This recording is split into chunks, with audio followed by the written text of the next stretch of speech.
And welcome to the Thursday edition of the Titus and Sergio Variety Hour podcast, coming to you live from the world's most livable city for the 7th time in a row. I'm Sergio Paradise, and here's one of the world's most livable men, Titus O'Reilly. I don't know what that means at all. I don't know what that means at all. I just made it up then. The most livable man.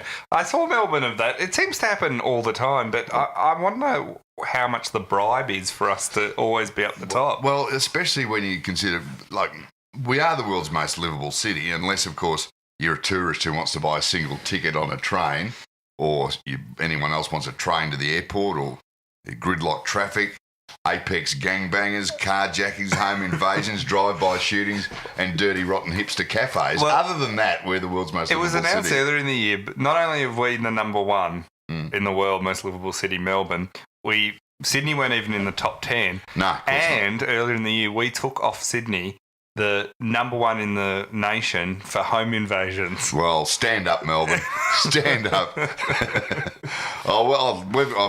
got the rest of the country, you know, on home invasions and. Yeah. See, Sydney used to, I think, was the leader for your drive-by shootings. Yeah. I think we're just about taking we're really crown now. There's great things happening here. Yeah, it just doesn't stop. Even the tough on crime opposition leader had dinner with the mafia. An alleged mobster. A lobster with a mobster.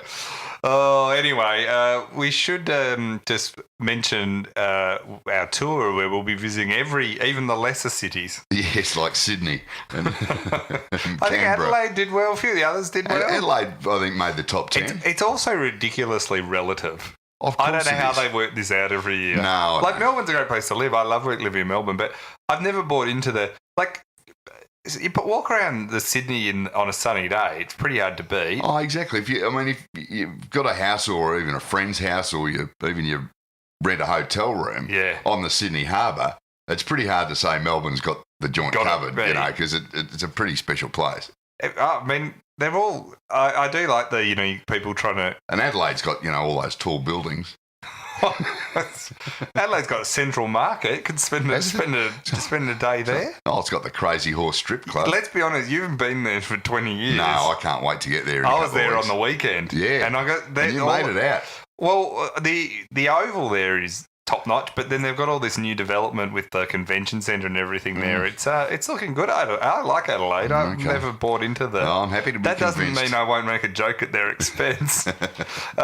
We should also, as well, the tour. So if you want to come to the tour, we in some of them we've got a few tickets left. Others, I think there's tickets left to all of them. Canberra, I think, is almost sold out. Last I checked. Melbourne's pretty close. Perth, there's a few there. Adelaide's getting very close, so Brisbane's on sale too. So all of them still got tickets, but we are getting down the last couple of weeks, and they tend to. The way they happened last year, is they all go in a rush at the end. So get on board. We did sell out a few of them last year when people sort of left it to the last minute. So if you do want to come, get onto it. I'll put the link in the show notes. We should also thank our supporters. Thank you. A few more joined this week.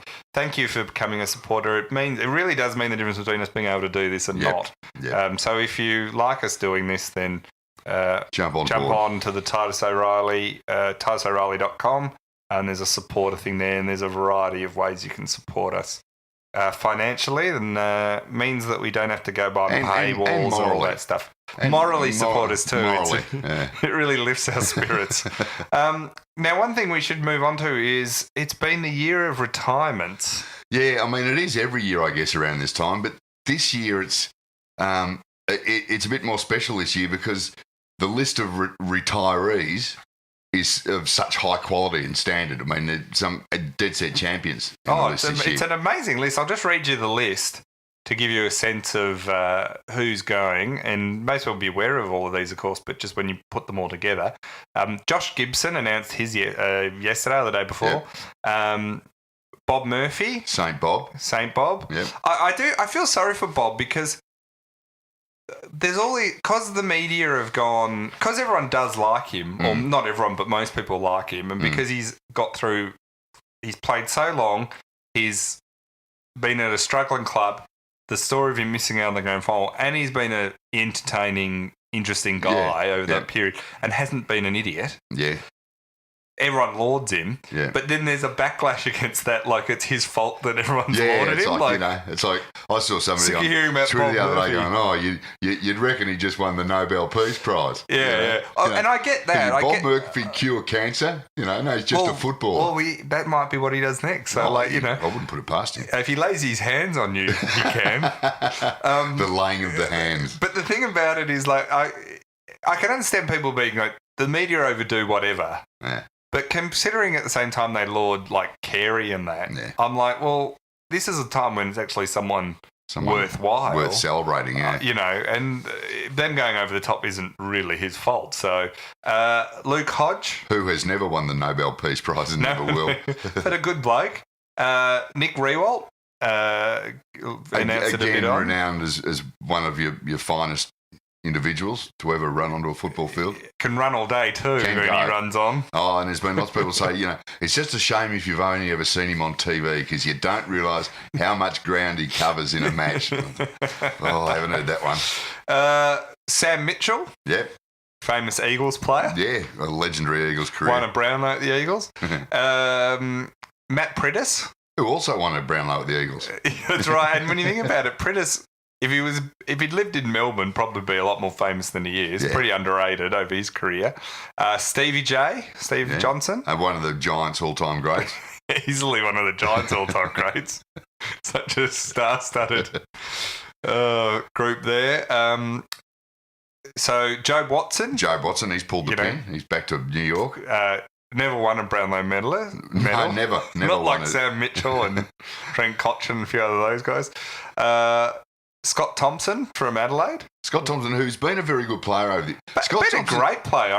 He's one of those guys. He's never won a Brownlow, but I reckon he's players in recent times. He'd have as many top 5 finishes, I reckon, as any other player. And he was a player that managed to dodge the bullet of being at Melbourne because he started his career at Melbourne. He started at Melbourne. Melbourne let him go. Yeah, it was such a typical Melbourne thing to do because they let him go to Adelaide.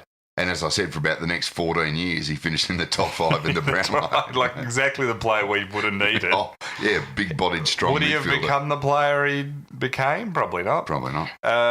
Matthew Boyd. Yeah, another good player. Footscray player, great player. Matthew Boyd's one of those players you look at who's actually, when you look at his record, because he's kind of, from outside Bulldogs, people sort of look at him a bit of a honest trier almost in there, but he's actually quite sneakily flown under the radar. He has flown under the radar. Okay. Well, it's incredible, like his list of achievements and how long he's played and everything. James Kelly, one of the Bomber greats. Second time he's retired, had 2 careers. He's a guy who got another 3 years out of his career more than everyone probably thought. He did. And another, I wouldn't say flown under the radar, but he certainly wasn't as celebrated as your Nick Riewoldt, but a dead set superstar. Absolutely. James Kelly. And talking of superstars, a player I'm glad I got to see play live, which you can't often say about every player and being able to put them in the list. Jesse White. Yeah, I couldn't agree more. The one Sydney let get away. What a mistake that was. Yeah. Oh, gee. It just goes to show how well Sydney have been run over the last decade, haven't they? And how badly Collingwood's been run. They don't make too many mistakes up there in Swaneeland. No, who have they let go that's been good? I'm trying to think. Well, I mean, Mitchell they had to let go because of salary cap and he was pretty keen to come home. But overall, anyway, Jesse White and then arguably... Just yesterday, It's shocked me, this next one. Yeah. Yesterday, this one was announced, and maybe even bigger loss than Jesse White. Zach Dawson. There you go. Is there a more maligned player over the last decade than Zach Dawson? No. Not by you. I mean, I know Zach Dawson, he retired from Freo yesterday, but I know for a fact that there were 17 full forwards rang him to reconsider. I think a lot of people went, was he already retired? Didn't he retire like 5 years ago? Exactly. He got the new lease of life when Ross Lyon moved to Freo. Nobody could quite work out why he took Zach Dawson with him. I think it's like having a pet. Yeah, it is. But he couldn't leave the greyhound in Melbourne. You got used to having him, around. He also said Zach has announced that he hasn't played since being dropped in round 2, so this isn't a big surprise. He's also said he's not going to have a farewell game or he's going to do a lap of the MCG with the rest of the retirees, which is probably for the best because that's going to be the longest lap in history of time. Like, you're going to get tired. It'd be his greatest performance on the MCG. That's right. And he'd be in a car. So he says it doesn't he says, I don't need to validate my career with a farewell game or jump in a car and go around the MCG. It doesn't interest me. That's not how I measure myself. Right. Also doesn't measure himself on football ability. I was about to say, it's not how the crowd would measure him either as the car goes past. I think the thing about Zach is, though, like, is he a nice guy? I don't know. He's never been particularly... He always... I could never figure out if he just got was hard dubbed by a bad rap. But then you then talk to Freo supporters and they're pretty clear of what and I've got to say, look, I've been one who's got a million jokes out of Zach Dawson over the years. Yeah. But I have a sneaking sort of admiration for him, for a bloke who every judge reckons wasn't much good or couldn't play. Yeah. He's played, close to 200 games of AFL footy. So he's obviously not as bad as everyone makes out.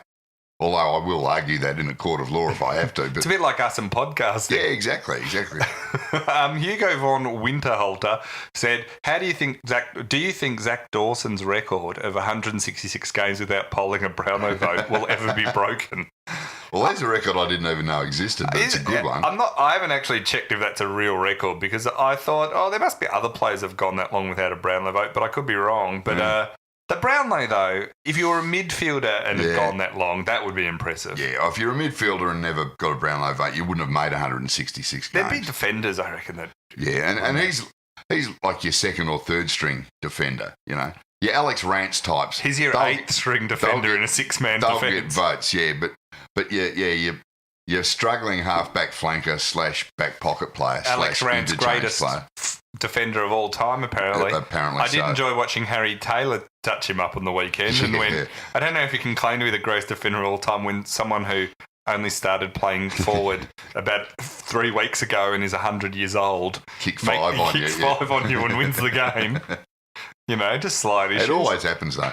So you give a bloke a rap and he kicks it out in the full. It happens every time. So it's an amazing list of retirements. You really could build an all-time side.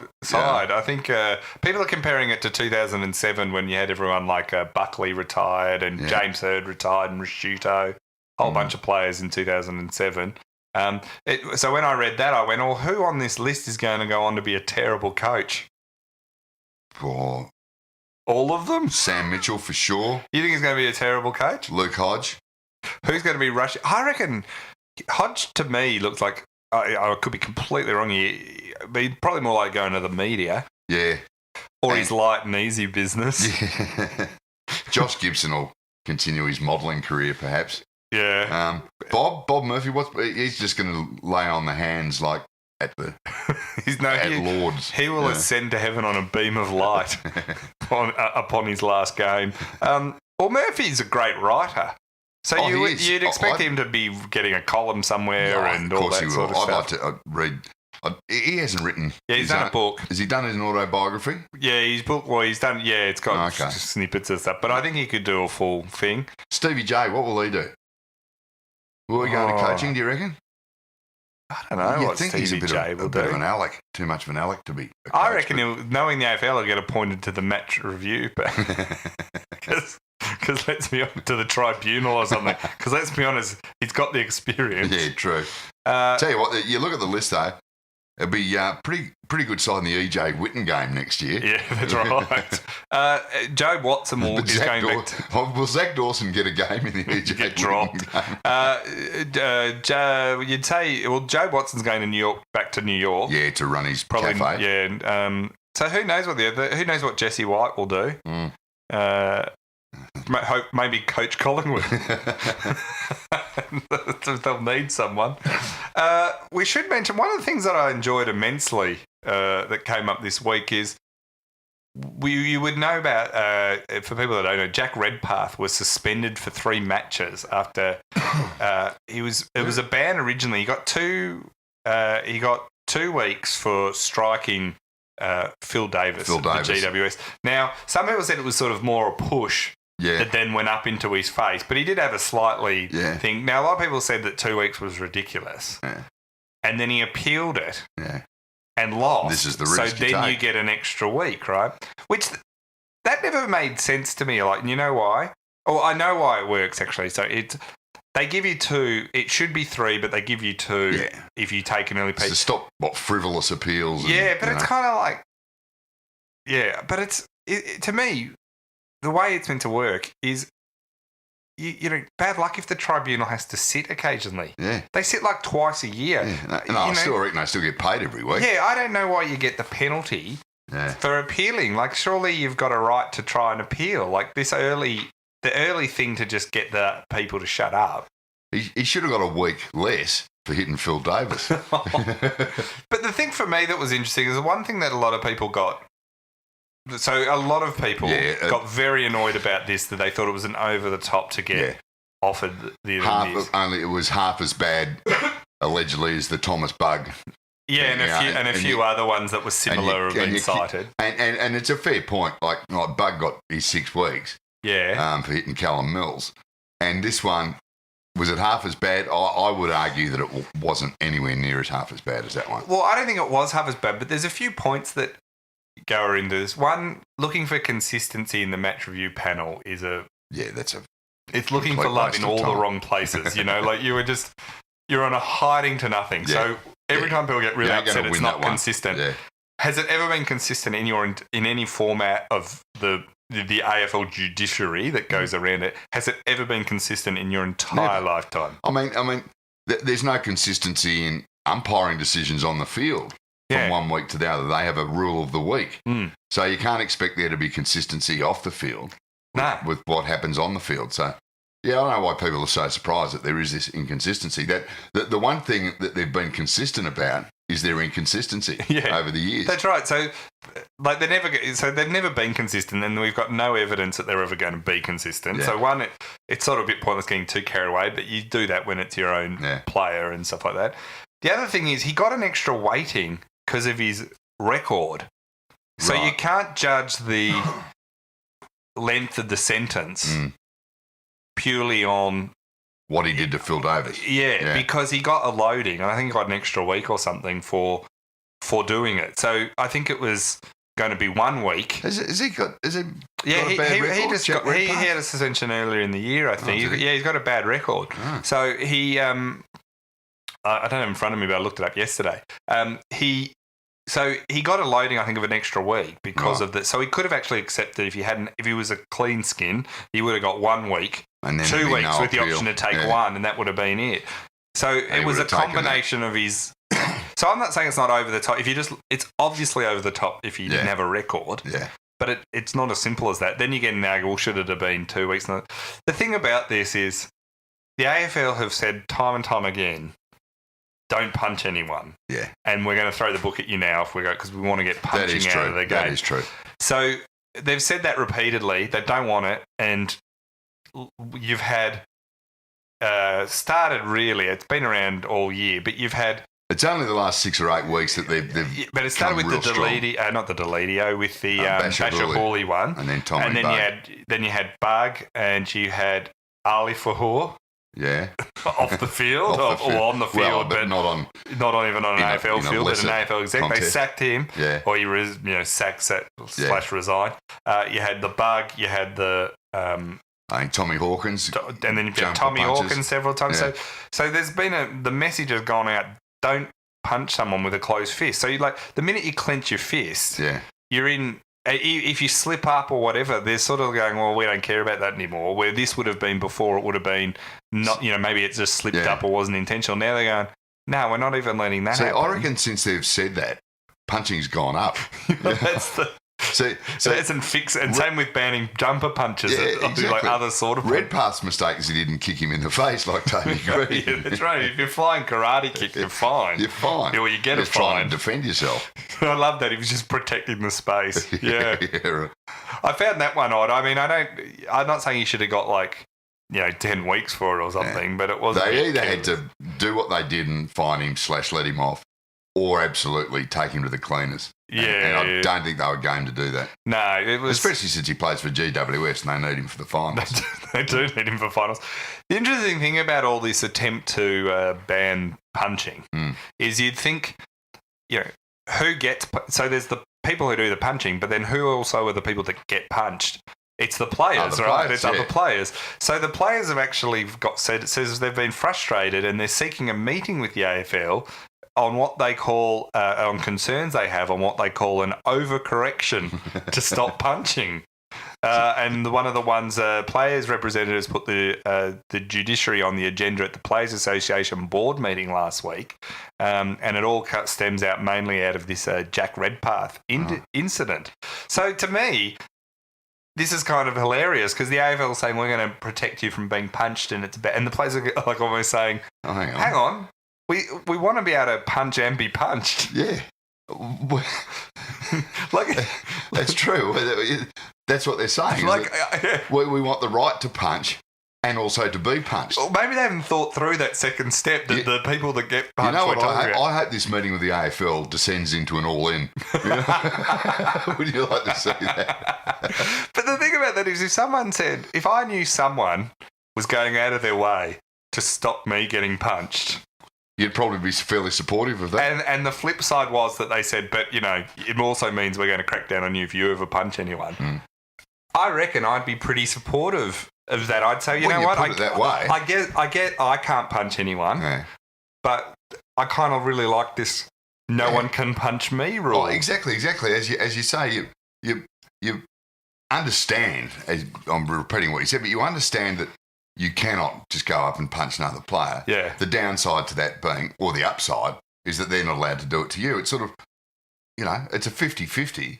Yeah. And you've got to probably, on the basis of that, say it's not a bad idea. Well, isn't that the basis of sort of society?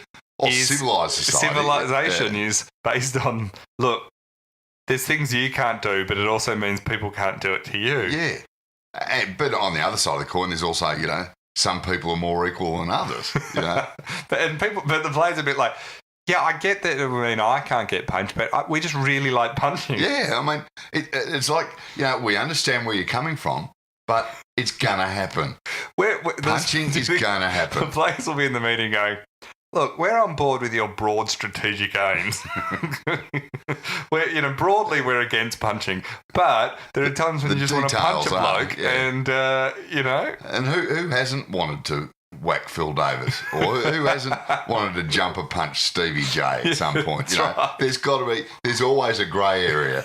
Maybe they could nominate... That's what the AFL doing. They're making this whole punching thing too black and white. Yeah, maybe they need to list the players you're allowed to punch. Yeah, that would make sense. The players could vote at the start of the year.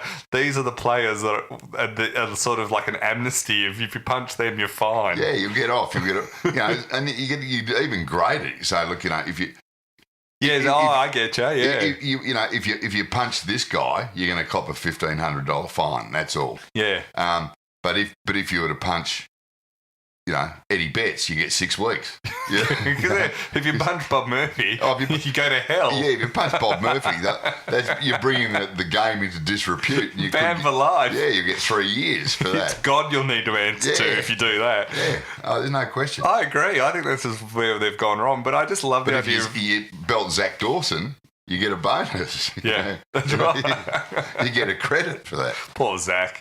After you pretended to stick up for him earlier. No, I couldn't help myself. It is an amazing thing, though, just that players just can't stop punching. No. It's like beyond there. They're like, no, it's a part of the game. It's going to be very difficult to eradicate. Punching on is more than just a phrase. They really do want to keep punching. They want to do it. I wanted to see them launch a campaign. We could have a punch-on round. Yeah. A themed round. I've said that before. Just have one round where the MRP just takes the week off. It's an anything goes round. Yep. Anything goes. Settle the scores. The anything goes round. Do you think no stars would get... People just play their VFL team? Yeah, I tell you what, you wouldn't want to be a Paddy Dangerfield or someone like that, You'd be looking over your shoulder for the entire That's what I reckon it would be. Oh, I think it's an idea. Another thing, now last year we talked about they were going to put, they did briefly, they put a fence around the MCG. Oh, they did as too. Part of an anti-terrorism. This is another one of those things that promised and never delivered that we were talking about the other day before we started the podcast. We were talking about things people never deliver. Yeah. And that was one we'd forgotten that was it last? They announced it was going to be round, and then it just isn't. Well, the thing was, they did put up this sort of semi-permanent, fence, but it was so lame. Fence. And it wasn't permanent. You could just slip between it if you wanted to. There were kids crawling underneath it. There were teenagers crawling over the top of it. Yeah. It was the most pathetic fence I've ever seen. And it looked awful. It looked stupid. I'd much prefer things to look nice but be highly dangerous. Yeah, exactly. I mean, if they kept razor wire on the top or something, that'll stop your teenagers real quick. You know? So they've announced now that they didn't really go ahead with that for some reason. I think it just became like a pain, really, and it was the lines were too long and all that sort of stuff. But they've announced for this year's grand final that public parking all around the MCG on the parkland around it is going to be banned as extra precautions are taken to prevent a terror attack. Oh, so the entire MCG car, well, you know, a fair bit of it gets taken up grand final day with your corporates and they've got a whole bandstands and radio stations. They've got and a footy festival that they have each year now that runs in the week leading up to the grand final. That's right. And they have all things, and that takes up, they say, 13 paddocks, so that takes up a big area. But then there was also car parking, and they've said that it's not a done deal, but it's highly likely that they will ban any other cars from being in the whole area. Basically, it's a combination, they said, of security, safety, and logistics. Oh, there you go. That's all three things. So one makes it easier for them to get stuff in and out, but then also the idea, they said, these cars parked closer together makes, I guess, it harder for people to flee in every direction. If there is a drama, yeah. But I tell you what, one of the it's a bit of a tradition, is a lot of people, if you don't have a ticket, they like soaking up the atmosphere, and I've done it with mates. You park the car there, you have a designated driver, you get out the card table. I like how you had designated driver. Oh, yeah, you've got to be responsible in this day and age. One of your kids. Yeah, 8-year-old. Yeah, somebody's 15-year-old. You'll never get stopped. But everyone just has a barbecue and there's music playing and you get on the grog all day and it's a fun occasion. And some people will go to the game but have the car there and they'll have a boot barbecue before and after and everything. After last year's grand final, leaving the grand final, I walked out and saw someone I knew doing that and ended up having a few drinks with them. So it was good. I mean, but yeah, that sort of thing. It's another great tradition gone. Another tradition gone, like the jumper punch, like the sleeping with staff. All the traditions are going. They're just destroying our great game. Yeah, I don't see the players they're upset about punching, but they don't care about this. They don't care about car park because they'll park underneath the ground anyway. Right. We've had it too good for too long. To me, it's like the terrorists have won. Oh, I couldn't agree more. You know, like. We can't even have a barbecue anymore. I mean, what is Australia without a barbecue? Exactly. And the other great thing is you'd see people, they're not just on the grog while the game's on. Yeah. They're on it from 9 a.m. or even earlier, which is even better. The North Melbourne breakfast. Yeah, but in the car park. Which is like at 7 or something, and you look around and everyone's drinking. You see blokes with stubbies from 8 a.m. in the car park. That's another great Australian tradition. And you also see some great punch-ons in the car park as well. They're just taking all the fun out of the game. Well, the great thing about grand final day is you can crack open a beer in the morning and no one bats an eyelid. Exactly. Not like the other days I do it. Not like every other day of the year where the kids at the school kids at the bus stop look at me funny. Who's that bloke in the hat again? Yeah. Looking at us creepily while he drinks his beer. He doesn't even bother with a brown paper bag around it anymore. He used to. No, don't worry about that. So anyway, that's what they're doing. That's kind of strange. It not being able to have a barbecue does sort of. That's where I go. Well, then build a bunch of barbecues. Yeah, with fences around them.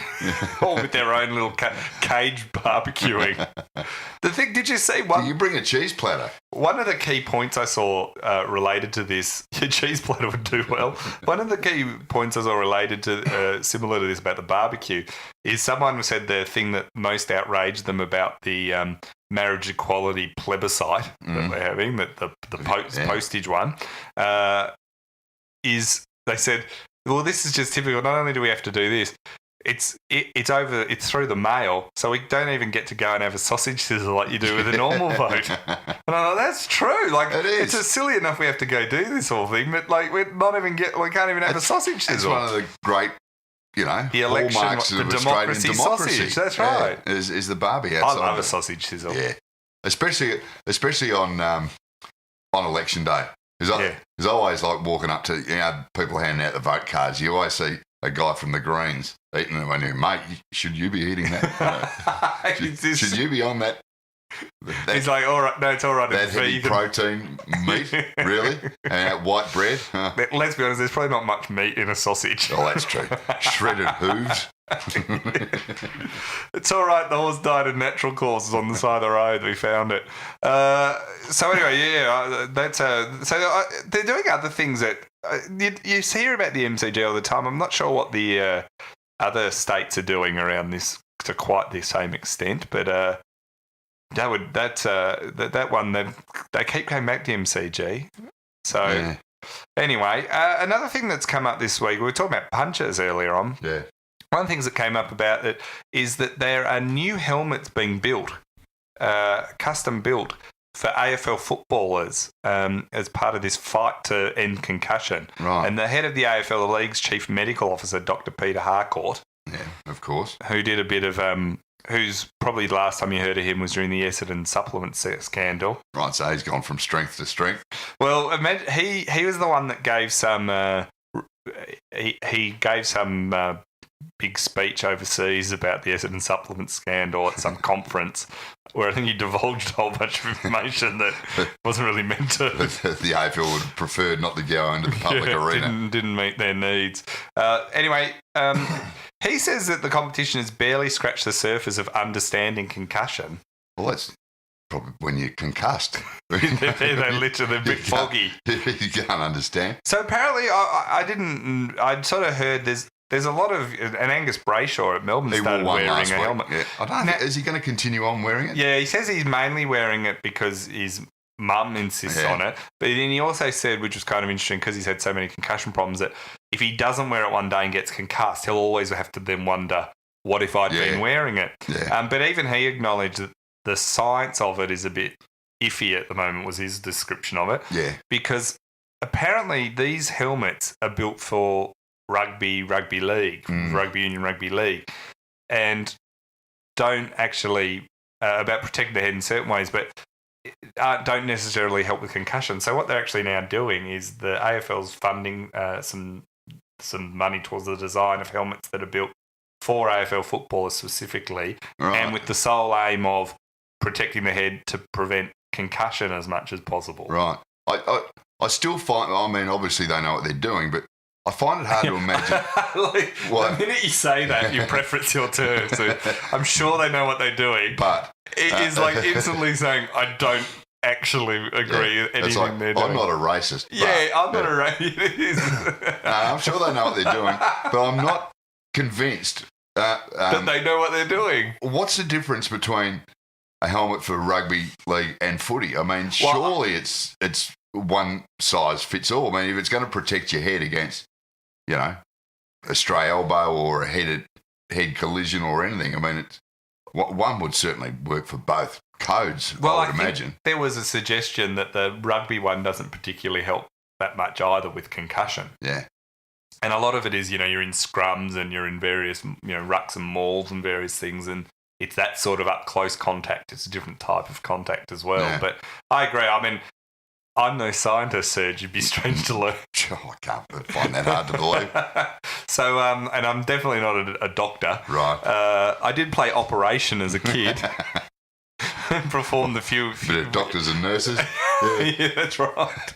Well, see, there's a lot of... I mean, I've heard over the years... I've heard doctors say, because there's always been this argument in junior footy that should kids wear them. And I've heard actual medical experts suggest that they're probably doing themselves a disservice often by wearing them, because it gives kids an added confidence that they can't ever get hurt. Whereas, but I've heard senior players go, yeah, I understand that, but it actually makes me feel more confident when I run onto the ground, and it might be a psychological thing, If you're going to cop a whack at 100 miles an hour, a rubber helmet ain't going to really save you too much. But they do say one of the things in American football that's been the problem, because they had helmets, is they would lead with their helmets and do all sorts of things and they've banned a lot of that now. Oh yeah, you can't. But old spear helmets. But you could never have no one ever did it or could do it because head clashes without a helmet were just so painful that no one ever does them really, or except by accident. So who knows? Anyway, it could be interesting because you could end up with everyone in helmets. Yeah, I do think it's a case a bit of somebody at the AFL thinking up something to do something in their budget to justify their existence. Well, I mean, anything they do, if they can invent a helmet that significantly reduces concussion, that's a huge win for them because that's the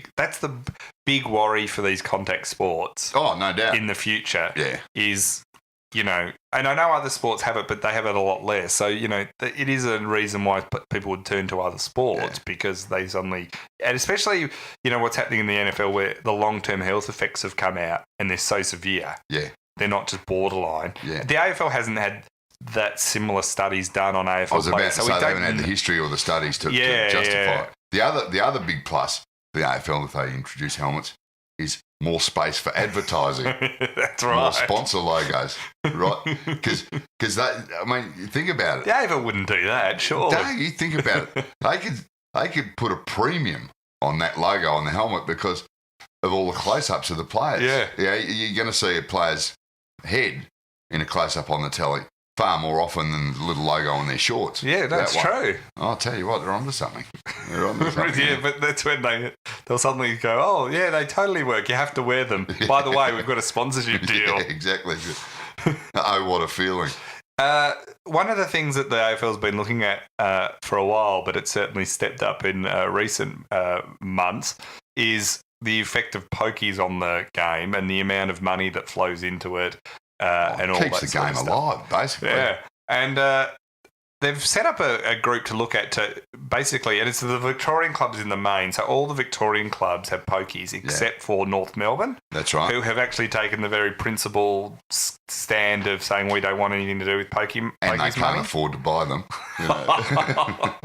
Well, actually, I mean, kudos to them because it's rare. We bag teams when they do the wrong thing. Yeah. It's pretty rare for ones to do the right thing. Oh, they're just getting on their high horse. That's right. So they've done the right thing and not got them, but everyone else has got them. And they've set up so the AFL worried about this because you talk to people behind the scenes at all the clubs and they're willing to take the money, but they don't really they know the effects of pokies. They know they are not good. Yeah, from the clubs and the AFL, they all know that, as you say, there's plenty of dough going in there, but they all kind of acknowledge that it's not a great They look. know the damage it does. That's the thing. And as Hawthorn are the number one. Yeah. And as I say, instead of the family club, it's the can't feed your family club because of the pokies. Yeah, it's the family violence club, yeah. That's right. So they've set up this thing to look at how they can examine and then reduce the Victorian club's reliance on poker machines. The project, it's called Project Fruit. Oh, what do you get? Is that because three cherries in a row? I was about to say, that's obviously the ding, ding, ding. They have too much time at the AFL. They could have just called this the Pokies Working Group, but instead they call it Project Fruit. Project Fruit, get off it. You can just see I mean, they would have had a meeting sitting around. What are we now? What are we going to call it? Project Thunderbolt. No, we're not doing that. No. Greg, you say that every meeting. I know. Gil, Project Fruit. I love it. Yeah, great. It means nothing. It's completely irrelevant to what we're doing.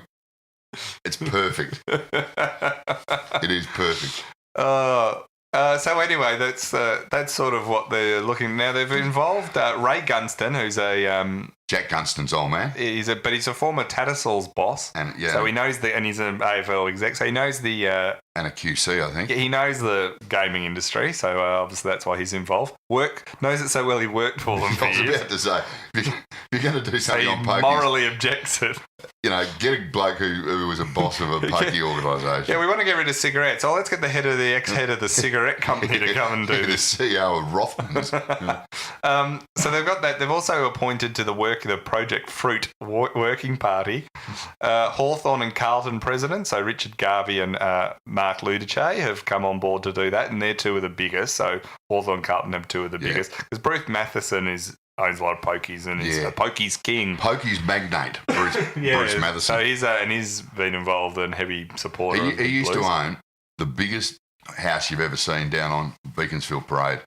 Right on the beach there in Melbourne. It was about 5 houses together, and I remember when it was sold, went and had a look at it, and amazing. You didn't buy it? No, I remember thinking, not even with the podcast money. I was thinking, geez, I've got to get into pokies. Poker machines, that's where the money is. I could get past my moral questions about it if I had that house. That's where the dough is. Now, last year it was revealed that Victorians lost $94 million on football club-owned pokies. That's a fair whack, isn't it? It's a lot of money. So 94 million over, 10 or 11 clubs, basically, or maybe not even that many. Yeah. You'd roughly say $10 million per club. Roughly. It's a huge amount of money. To give you an example, it was 9 Victorian pokey clubs. Right. Hawthorn led them, and it reaped in $23.29 million, which was 3% up. Carlton came in second. They've got 4 pokey venues, and they got $17.6 million. So that's how well they've done out of it. So they're making at least by serious money. At least they're growing their take. Oh, that's right. It's going up every year. Now, it also came out then that it's not the first time that. So they all would like to get out of it, but they don't know how to get out of it because they love the money. They love the money. I mean, the clubs, they're always crying poor. Yeah, and 10 mil a year, But it's never enough either. No, of course it is. Now, interestingly, not a lot of them talk about sort of the social toll that gaming takes on people publicly, but they all apparently don't like it privately. Geelong president Colin Carter, they've got rid of about 50 machines this year. He conceded that in the long term that Geelong would prefer to be out of the industry altogether, but it wasn't currently affordable. He said, I think the AFL industry has become seriously off the mark with this. The only blame, and he says he's not trying to blame them for getting involved in it, but he said the only blame I would have for the AFL the only blame I would have of the AFL is I think the AFL has been slow to come to terms with the fact that we've got a good problem, but we're all complicit in it. They're saying all the clubs are, they're all complicit in. Yeah, I mean, as you just said, nobody likes the look, but they're all addicted to the dough. Yeah. I mean, but as you and I we encourage gambling on every level. But gambling on horses, where you can have a surefire way to make money. Yeah. Pokies. The thing I never got about the pokies, right, is so I know that individuals can win sometimes, right? I know that but legally it's a mandated amount that the machines have to cash out at, and I forget the exact percentage, but they basically have to lose a certain amount of times the pokies. That's what they're... Yeah. But it's like 49% compared to 51%. And they can be programmed as to how often they go off. Yeah, so 50... Yeah, that's how they do it. They program it, and the state in legislation says that, you have to... If you're running a pokey business, you have to make the machines cash out 49% of the time. But because you've got 51% and so much money's going through, that's enough for you. That's how you make your money, and then we'll tax you like crazy to get our gaming revenue, right? So it's a fixed amount. Yeah. Like sports betting and horse racing, I'm not a gambler, so it's irrelevant to me, and I see the problems with that too. But at least you've got a percentage, like at least you can affect the odds in some way. At least you could argue at least the argument can be made it's a game of skill. Yeah. Like the more you study, the more you research, and I still think people are crazy because most people don't do that research and study. But I was talking to a guy on the weekend who makes his career as a professional gambler, and he works out how much he needs to win, and it's like a business and margins, and they have all. But the amount of work that he puts into it is insane, right? Yeah, but most people don't do that. So, no. But with pokies, it's not even a. Well, that's the thing with sports betting and horse race betting, and some games of cards. And but you're betting on the outcome of let's say footy. There's two teams playing against each other. So you're betting on an outcome of two groups. And whatever happens out there. You can't control it, but you're betting on the outcome, which is variable and unpredictable. Same in a horse race, where there's 12 horses or 24 in there. But the Pokies is not that. Pokies, you have no control over the And the longer the the play, the more you'll lose. Yeah. Like, unless you're incredibly lucky and hit a jackpot or something. Footy clubs are all over it. Oh, that's right. It's just, it's actually legalised taxation. It's another form of taxation. I reckon it's early days to say this, but I think we can safely say that this time next year, we can add Project Fruit to the list of things that never went anywhere. Oh, Project Fruit will wither on the vine. it will spoil. Oh, yeah. The only thing I could think of, and I don't think the AFL is clever enough for this, is Project Fruit could be a reference to the apple that the snake presented Eve in the Bible, the temptation that it represents. Do you think they did that? Oh, I think Carsten came up with a... Am I giving them too much credit? Because that would actually be pretty clever. Oh, I think you're giving them far too much credit. I think nobody sat in that meeting and goes, I'll tell you what we need is a word that's an analogy for the first temptation in the Bible, the sin of the Bible. So what can we do? Project Apple. Because this is our original sin. Project Pokies. Apple doesn't really work. It's original sin, no. Yeah. Project Original Sin. That's what it should be called. Project Fruit, got it. Project Fruit, yeah, that's good enough. And then somebody in charge goes, Project Fruit sounds good. Nobody really gets what it's about. And when it dies in the arse in 18 months' time, nobody will remember it. It'll take fruit. The problem is, unless someone comes in and says, well, here's where you're going to get the money from alternately, no one's ever going to do it. And replacing $23 million a year. Yeah. If the AFL said to Hawthorn, sack them all now, and here's your compensation, it's not just $23 million. Well, it's $23 million every year. They take $23 million in gaming taken. This is just Hawthorn. Yeah. I wonder if that's pre the government's cut for taxes and stuff, whether they actually get $23 million hit their bottom line. But anyway. The clubs are also supposed to contribute to their local community out of their paper take. You reckon there's not some creative accounting going on there? Oh, every year it's like, no. A lot went to the their little local footy club. And, I don't think one Hawthorn wind cheater or something. That's all I got. No, they let the kids come play pokies. We bought another pokey. It's Project Fruit Kids Night. We built another pokies venue in the community. Yeah. Tuesday, Palmer and a pokey. The thing about life is if you follow the money, it explains everything. Like when people listen to what people say, I'm always like, no, just follow the money. Follow the trail.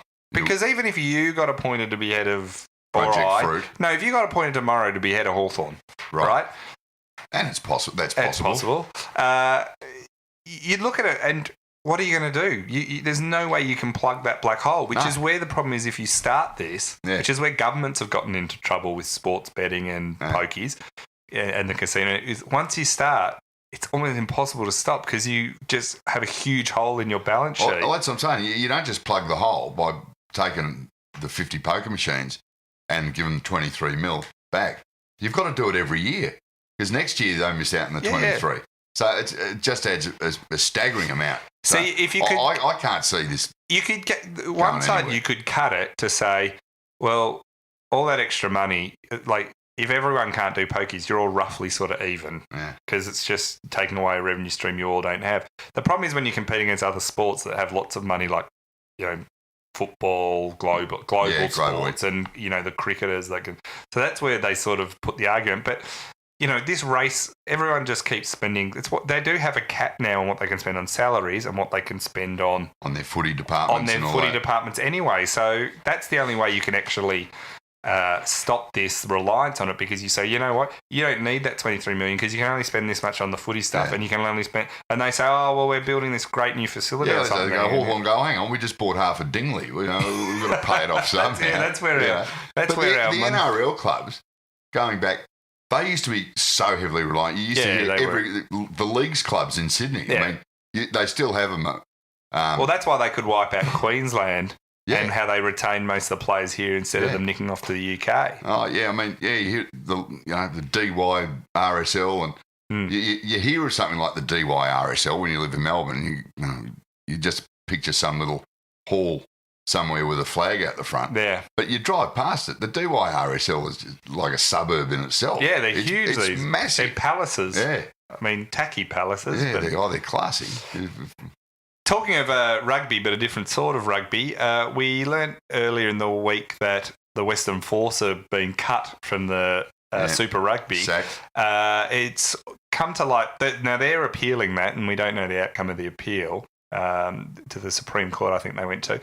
But apparently what happened is the Victorian government came in and said, we'll commit $20 million to the ARU, securing Bledisloe Cup and British and Lions test matches in Melbourne over the next 8 to 10 years, and also guaranteeing the future of the Rebels. So the Victorian government have gone up and said to the ARU, well, they've been quite active in saying... Yeah. Well, it was only on Monday we just said, part of the problem in Melbourne is that you never see the Bledisloe Cup. They have crappy test matches. Yeah, that's right. So, the government have obviously come to the party. Well, they have, because they've built the rectangle stadium, so they've got that. And they're also wanting There's only so many times Paul McCartney can come out here. They want to keep Melbourne as the sports capital because that's sort of their big thing, the government. So that's why they've gone ahead and done this. So that's interesting that they did that. It means for the Western Force, assuming that their appeal doesn't go ahead. Yeah, and you can't see them getting back in. Yeah, well, it looks like it's going to be hard. They're the only one. So they're the only team out of, because they cut some other. They've gone from 18 to 15 globally. So only one out of Australia, but a couple out of South Africa. Yeah. Now the Western Force are the only ones that have been left completely out in the cold because of this restructure. Because the two South African teams have joined a European competition, because they're close enough, with 12 other teams from Ireland, Scotland, Wales and Italy, now called the Pro 14. Oh, there you go. So it's like a game of musical chairs. It is. And there's the Western Force still standing and the music stopped. Do they all rely on poker machines? That's what they should have done. So that's what's happened. So that's how the money went in. Okay, so if you are a rugby union fan in Melbourne, we were saying just the other day that, they haven't cut the Rebels yet, but would anyone notice if they did? But if you are a union fan, the Rebels are going to be sticking around. They're going to be sticking around, and it looks like they're going to... Can they get some decent players from the Western Force or something? The Rebels, if they were any good, they'd have a better chance of... Well, there's that argument now that because there's only going to be the 4... Instead of 5 teams, there's 4 now. Those players from the Western Force will now be spread across the other 4, and that should lift them all up a bit, in being better. Yeah. And this is the problem. If you're a rugby union fan, and I watch a fair bit of Super Rugby and the Wallabies games and stuff, but the Wallabies haven't beaten the All Blacks in the Bledisloe Cup since 2002. Yeah. 2002. 15 years. So there's problems where even with them keeping them out, and the Rebels have been terrible, and the Australian teams were terrible this year in the Super Rugby. Yeah. New Zealand just belt us all the time. It's a sport so one-sided that unless they fix that, it's not even like that Australia lose to New Zealand, it's the way they lose. They get belted, and the certainty you're going to lose. Yeah.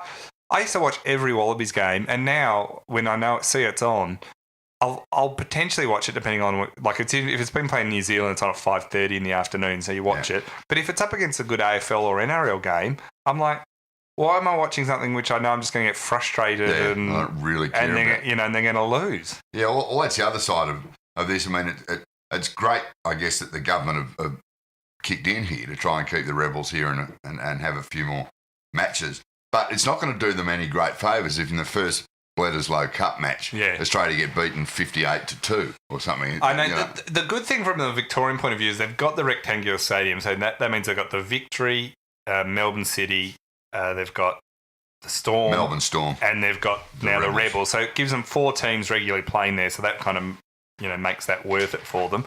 The Bledisloe and the British and Lions tours, because New Zealand's so close, and because there's a big touring, almost like the Barmy Army, but as big because it's only ever I think it's every 4 years they tour, and I think it's every 8 years they come to Australia. Yeah. Or might be longer. I know amongst you get a huge amount of tourism influx from those things, so it's kind of worth it. And every expat pom in Melbourne will go to that game. Yeah, and you'll get a huge amount of come here. Like when last time the Lions played here, I remember going to it, and the whole the city was buzzing. So for tourism and stuff, it's worth it to them investing the money. It's going to be interesting if the Supreme Court injunction gets upheld. I actually hope that it does, and then the Western Force have to sort of come back in, because then the ARU will then probably go to the High Court and sue the Western Force. It'll get even stupider and messier. Nothing better than sport when they're in the court. Oh yeah, always works well. Getting into our listeners' questions, we didn't do this Monday because I was coming back from Adelaide on a plane, so I didn't get to ask for questions, but we did it last night. Whiskey Down Under wrote in, how is Super Rugby going to replace the Western Force's rich history of 56 wins, 112 losses, and 0 finals appearances? Oh, I think they don't have to replace it. They just move over the Melbourne Rebels sort of record. All those losses. Yeah, which would probably be about the same, I reckon. Timothy Moore said, will the Gold Coast be moved to New Zealand just to snub Tasmania for old time's sake? It would be great. It would be good. But you just think, well, Gold Coast, would they work? Would the Suns work in New Zealand? Yeah, no, the same with Tasmania. They'd have to change the name. Yeah, you couldn't have the... Although Hobart is... The Tassie Suns. In the BBL is called the Hurricanes. And hurricanes occur in the North Atlantic, which Tasmania, last I checked, isn't in the North Atlantic. No. And they also tend to be in tropical areas. Yeah, you don't really hear the last time that Hobart was wrecked by a hurricane, do you? Tropical to describe Tasmania is stretching the meaning of the word slightly. It is. No, it's a good question, though. We should add, Brett Willowwhite wrote in, Terry Wallace 5-year plan for the Suns, and Plough saves a fortune on solarium fees. Perfect fit.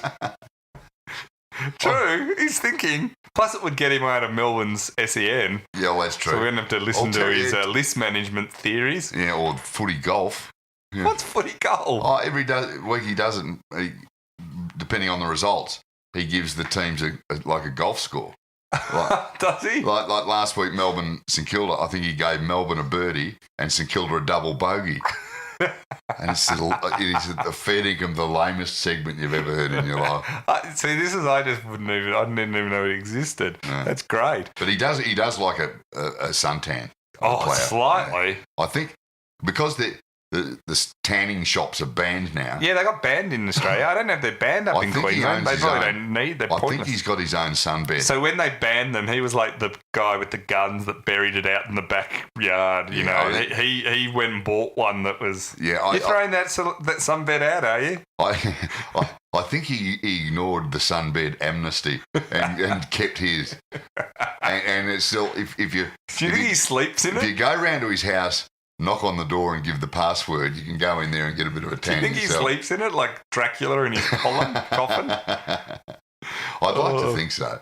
Paul Barber wrote, did you know that Andrew Bogut has no football background? I did not know that.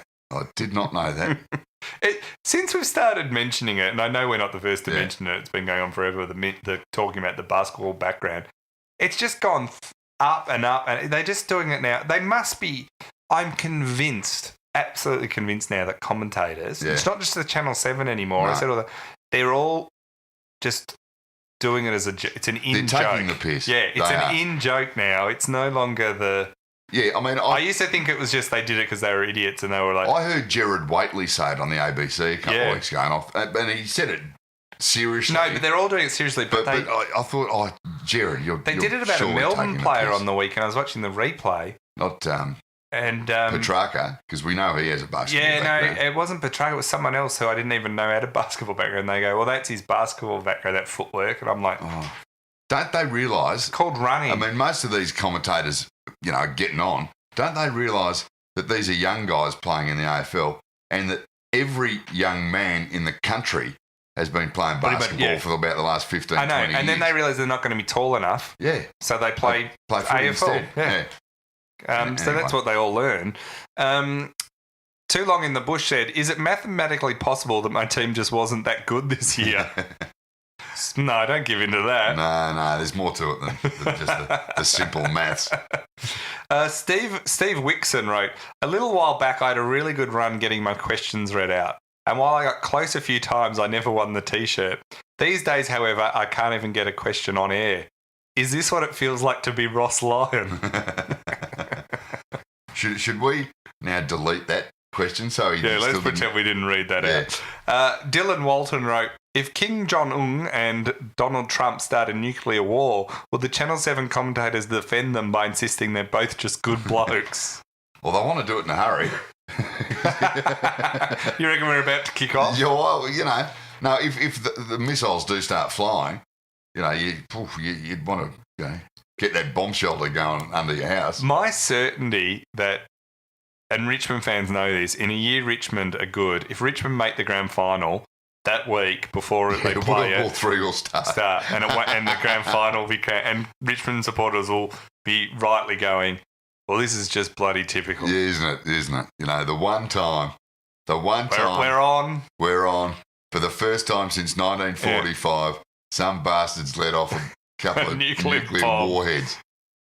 Typical, as you say. But if they do fire, some nuclear bombs towards Melbourne, at least, let's hope they put a fence around the MCG just for safety reasons. At least no cars will be blown up in the car park. That should stop a nuclear bomb. Andy Watto wrote in, if BT is found to have dual citizenship, does this disqualify him from his position on the Channel 7 commentary team? Oh, that was a bit of looking towards your Barnaby Joyce kind of thing. They're all falling like that. It's surprising how many people in Parliament are dual citizens. It's just... it's like all of them. You would think that... They need an amnesty on that. Dual citizenship was uncommon, but it seems to be every second person in the Parliament. Let's just scrap the whole thing. Parliament, yeah. What system? Anarchy or dictatorship would you like to go towards? Project Fruit. I'll get them in to run the country. Project Fruit. I even think just hand it to the AFL. Yeah, They pretty much...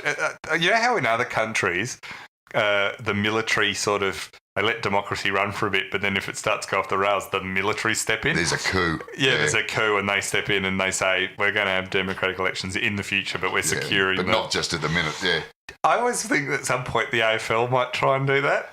To the entire country? Yeah. Well, they'll cut down. They'll stop violence. There's no more jumper punches in the street. There'll be no more adultery. Thank goodness. Adultery's out of control. It's about time someone cut down on it. Sean wrote in, with all the dual nationals revealing themselves in Parliament, will Serge shock us all and admit he's got South Australian roots? You know what? I'd love to. I'd love to find out you were born in South Australia. I would love to find out that some of my ancestors were from South Australia, but I can pretty safely say that they weren't. Where were your ancestors from then? Some of them I'm not sure of. But I'm pretty sure it wasn't South Australia. Oh, well, there we go. So he's out of there. Toby Bond wrote in, has Serge seen the Emoji Movie yet? What? What's the Emoji Movie? So this movie's come out and it's sort of known as like the worst movie ever made. It's got on Rotten Tomatoes, it's got one of the worst scores ever. And it's all about it's a movie about emojis. Starring They're the characters. Emojis. Yeah. And it seems to me that... How did that get made? It's probably making billions because kids are going to see it. I think it's one of those ones that's so bad even the kids aren't going to see it. Oh, in answer to your question, Toby, I haven't seen it. I'd love to see you... I'd love to watch you watching it and do a review. It'd be fun to go and watch it. You'd sit there, you'd be the only person in the theatre. If you wanted to... I've often thought if you commit a crime, the way to hide and there's a manhunt or a person hunt on for you, go to the Emoji Movie. Didn't work for Lee Harvey Oswald in 1963. He probably went to too popular a movie. Well, he did. It was full. And that's right. Don't go to that. The game was given up. But the Emoji Movie, go and sit in there. It's like, I remember a mate of mine a couple of years ago. He had the day off. He decided he was going to the movie. So he went, he sat there and he thought, I'm the only person in the whole theatre. How good's this? He said, then another guy came in. and he sat right next to him. Shit, it was the creepiest thing I've ever done. They're married now. Well, they will be once the postal vote comes through. Once the plebiscite works. Now, who do you want to give the question to? Well, I can't give it to Steve Wixon. Well, I like Brett Willowwhite, the Terry Wallace one. Yeah, no, we'll give it to Brett. Well done, Brett. We'll be in contact. Sent out a bunch of T-shirts to recent winners, so they're all... You can wear We're your almost up to date. I think the one from last week I've got to do. But and Brett can wear his T-shirt in the solarium just to protect his upper body. So remember, the tickets for our tour are on sale. Insufficient Intent is the name of it. Go to Frontier Touring website, and there's a Titus O'Reilly page there. I'll put the link in the show notes. We would love to see you. It's only a couple of weeks away now, so if you want to come, get onto that. We will be back on Monday. We'll see you all next week. See you then.